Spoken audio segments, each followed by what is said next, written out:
దేవుడు నీకు తోడైన్నాడు.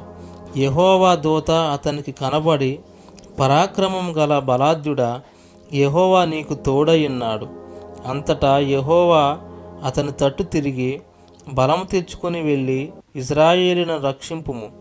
అతడు చిత్తమున ఏలినవాడా, దేని సహాయం చేత నేను ఇశ్రాయేలీయులను రక్షింపగలను?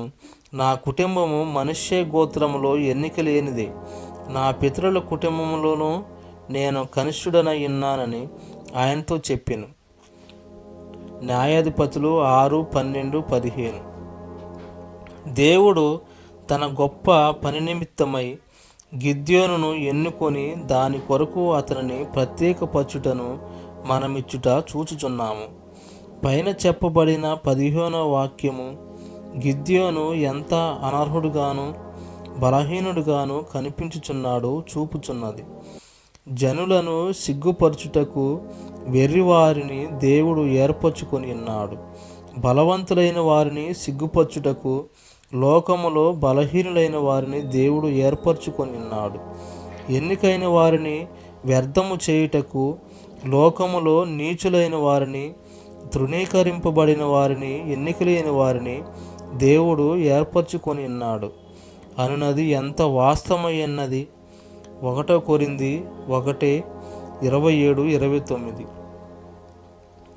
పరాక్రమం గల బలాఢ్యుడా, యెహోవా నీకు తోడైన్నాడు అని యెహోవా దూత అతనితో చెప్పుచున్నాడు. పరాక్రమం గల బలాఢ్యుడా అని ఆయన అతనిని పిలుచుట వింతగా కనిపించుచున్నది. ఎందుకనగా పరాక్రమం గలవాడని పిలువబడుటకు ఆ గుణగణములు అతనిలో మనమేమీ చూడలేము.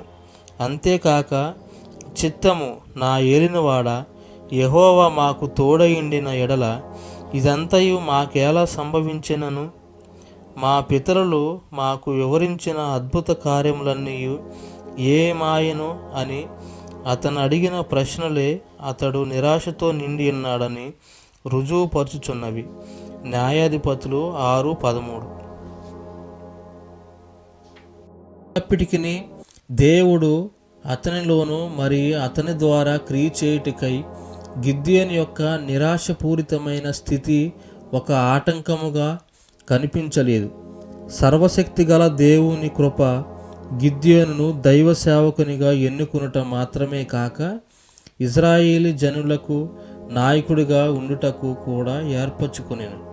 పిరికివాడును, సంచయించువాడును, నిరాశ చెందినవాడునైన ఈ మనుషుని ద్వారా దేవుడు ఆ కాలమందు అంత మహా గొప్ప అద్భుతమును జరిగించిరి. సముద్రపు ఇసుక రేణులంత విస్తార సైన్యము గల మిద్యామీయులను 300 మంది జనులతో గిద్యోను అనగద్రొక్కెను. ప్రియ సదవరి, బహుశా నీవొక గిద్యోనుగా ఉండవచ్చును. నీవు సందేహములతోనూ వ్యాకులములతోనూ నిండి ఉండవచ్చును. అయినను గిద్యోనును ఏర్పరచుకున్న దేవుడు నీకు తోడైన్నాడు. నిన్ను గురించి నీవు నిరాశ చెందకుండా జాగ్రత్త పడుము. నీ యొక్క నమ్మకము నీపైన కాదు గాని దేవునిపైనే ఉంచవలెను. ఆజ్ఞాపింపబడి ఉన్నవి అని అగిష్టం చెప్పిరి. దేవుడు గొప్ప కార్యములు నీ కొరకు ఉద్దేశించున్నాడు. ఆయన నీ ద్వారా గొప్ప కార్యములు చేయబోచున్నాడు. దేవుడు నీకు తోడై ఉన్నాడు గనుక నిజముగా నీవు పరాక్రమం గల బలాఢ్యుడవు. బలము తెచ్చుకొని వెళ్ళుము. నీ బలము ఏమైనది?